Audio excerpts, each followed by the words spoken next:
नमस्कार विद्यार्थी मित्रांनो, स्वागत आहे तुमचं चालू घडामोडीवाला या युट्यूब चॅनलमध्ये. मित्रांनो, नुकतीच होऊ घातलेली पोलीस भरती, स्टाफ सिलेक्शन कमिशन, सरळ सेवा, बँकिंग, TCS IPS मार्फत घेतल्या जाणाऱ्या परीक्षा,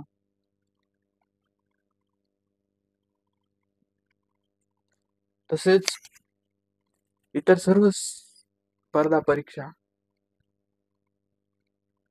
यामध्ये विचारले जाणारे चालू घडामोडीचे प्रश्न हे तुम्हाला या चॅनलमधून त्याचे सर्व मार्क्स मिळतील याची आम्ही ग्वाही देतो.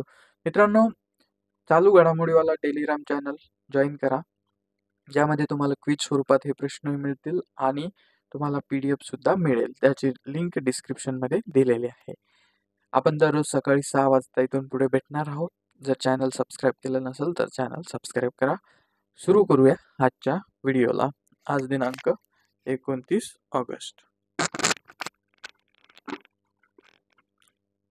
बघा, आजचा आपला पहिला प्रश्न.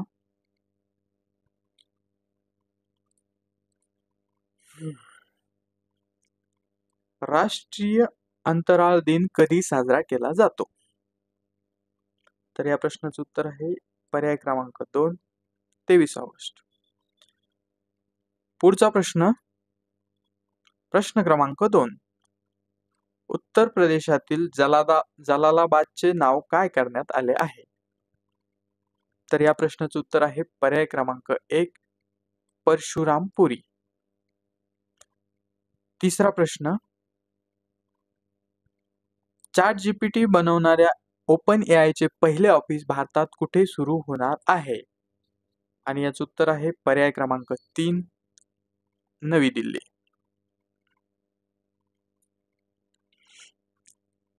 पुढचा प्रश्न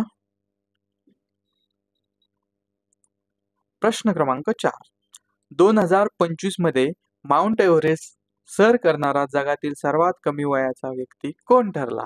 तर या प्रश्नाचं उत्तर आहे पर्याय क्रमांक 1, तसबीर सिंह किंवा तसबीर सिंग सुद्धा आपण त्याला वाचतो. तर याचं वय आहे 6 वर्ष 9 महिने. बघा, सगळ्यात कमी वयाचा, त्याच्यामुळे हा प्रश्न इम्पॉर्टंट आहे. ठीक आहे, चला पुढचा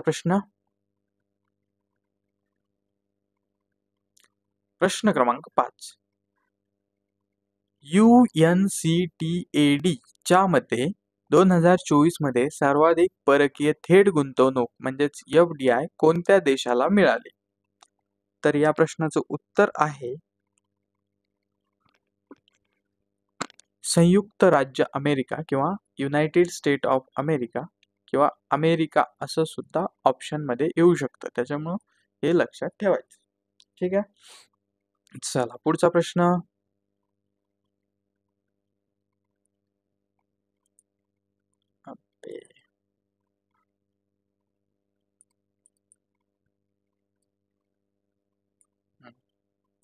माफ करा, थोडासा टेक्निकल इश्यू.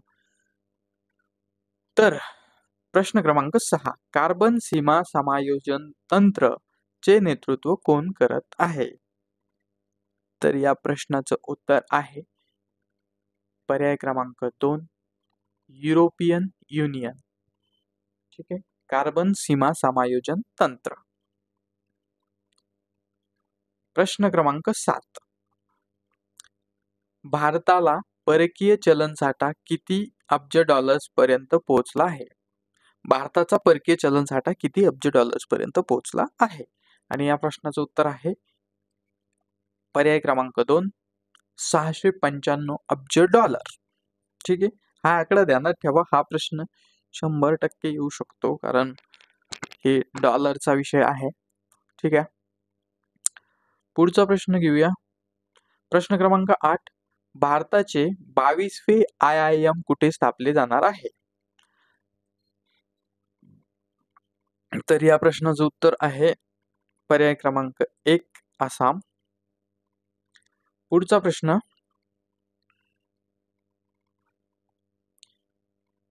क्रमांक 9. भारतीय डाक विभागाने 25 ऑगस्ट 2025 पासून कोणत्या देशासाठी सर्व टपाल बुकिंग स्थगित केली आहे? तर या प्रश्नाचं उत्तर आहे पर्याय क्रमांक 2 अमेरिका किंवा युनायटेड स्टेट ऑफ अमेरिका. कसंही ऑप्शन येऊ शकतं, USA येऊ शकतं, अमेरिका येऊ शकतं किंवा अमेरिकेची संयुक्त संस्थाने असं येऊ शकतं. अमेरिका ध्यानात ठेवायचं. आणि हा प्रश्न खूप महत्त्वाचा आहे कारण 25 ऑगस्ट 2025 म्हणजे रिसेंटली हे घडलेलं आहे. ठीक आहे, तर हा इम्पॉर्टंट आहे. चला पुढचा प्रश्न घेऊया. बघा प्रश्न क्रमांक 10. भारत ऑस्ट्रेलिया CECA चर्चेची 11वी फेरी कुठे झाली? तर या प्रश्नाचं उत्तर आहे पर्याय क्रमांक 3 नवी दिल्ली. ठीक आहे, पुढचा प्रश्न. पहिली खेलो इंडिया वॉटर स्पोर्ट्स स्पर्धा कुठे आयोजित करण्यात आली होती? तर या प्रश्नाचं उत्तर आहे दल लेक श्रीनगर, पर्याय क्रमांक 2. बघा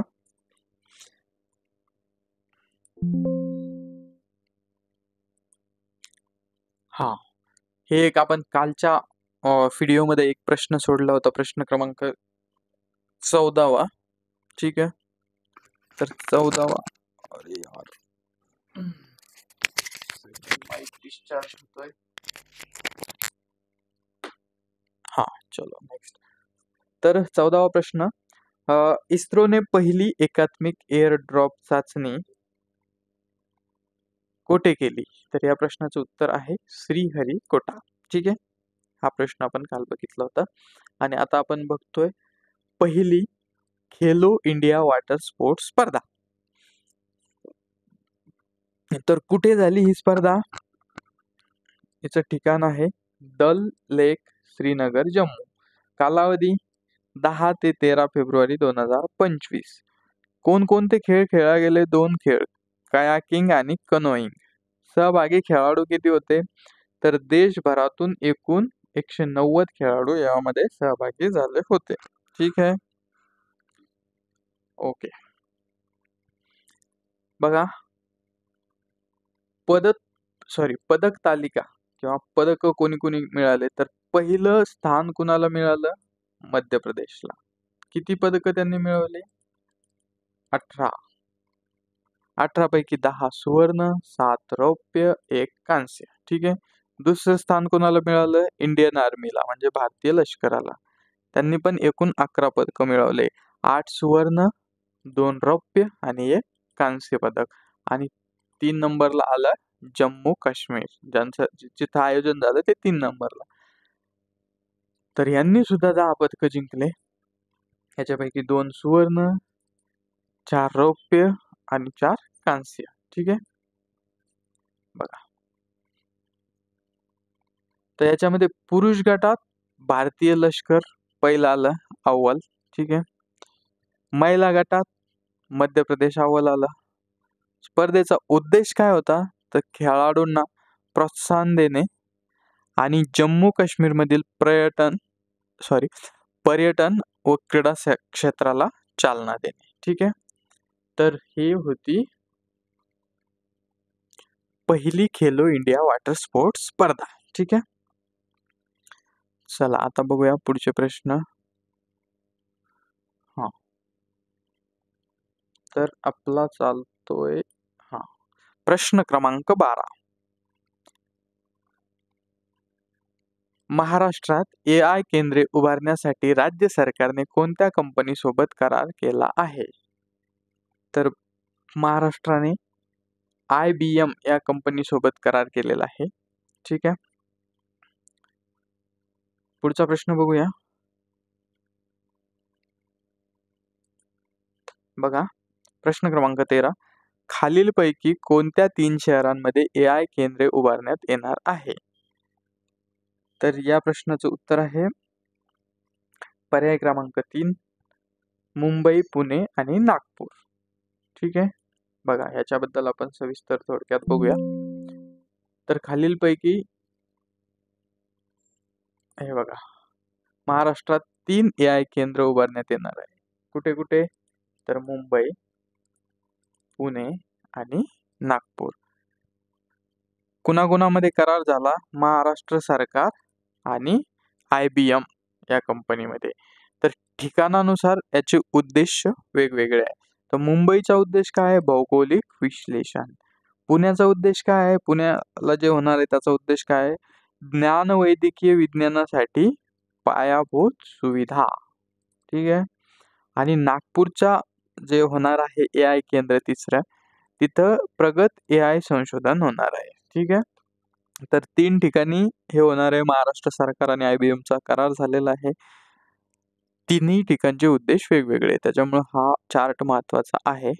वाटल्यास त्याला बॅक घेऊन स्क्रीनशॉट पण घेऊन ठेवू शकता. ठीक आहे. बघा मुख्य उद्देश काय आहे? मुख्य उद्देश हा आहे सार्वजनिक सेवा सुधारणे. आता सार्वजनिक सेवा कोणती सुधारायची आणि कशी सुधारायची? तर AI, hybrid cloud, data analytics, cyber सुरक्षा आणि ऑटोमेशनचा वापर करून प्रशासकीय सेवा अधिक कार्यक्षम बनवणे. ठीक आहे. या पद्धतीनं सार्वजनिक सेवा सुधारायची. रोजगाराच्या संधी, तंत्रज्ञान क्षेत्रात नवीन संधी निर्माण करणे आणि राज्यात AI तंत्रज्ञानाचा वापर वाढवणे, तंत्रज्ञानाचा प्रसार करणे, हे याचे मुख्य उद्देश आहेत. ठीक आहे. चला पुढचे प्रश्न बघूया. बघा प्रश्न क्रमांक 14. चेतेश्वर पुजाराला कसोटी क्रिकेटमध्ये कोणत्या उपाधीने ओळखले जाते? तर या प्रश्नाचं उत्तर आहे द न्यू वाल. है ना. तर द वाल म्हणून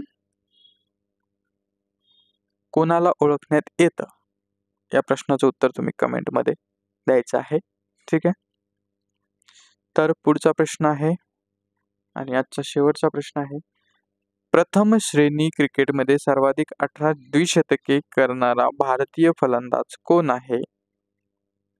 तर या प्रश्नाचं उत्तर आहे चेतेश्वर पुजारा. ठीक आहे. याबरोबर आजचा व्हिडिओ संपला.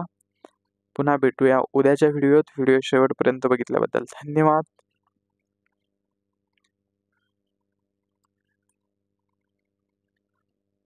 भेटूया उद्या सकाळी 6 वाजता. चॅनलला लाईक करा, व्हिडिओला लाईक करा, चॅनलला सबस्क्राईब करा, बेल आयकॉन दाबा, टेलिग्राम चॅनलमध्ये जॉईन व्हा, आपली सरकारी नोकरी पक्की करा. Thank you so much.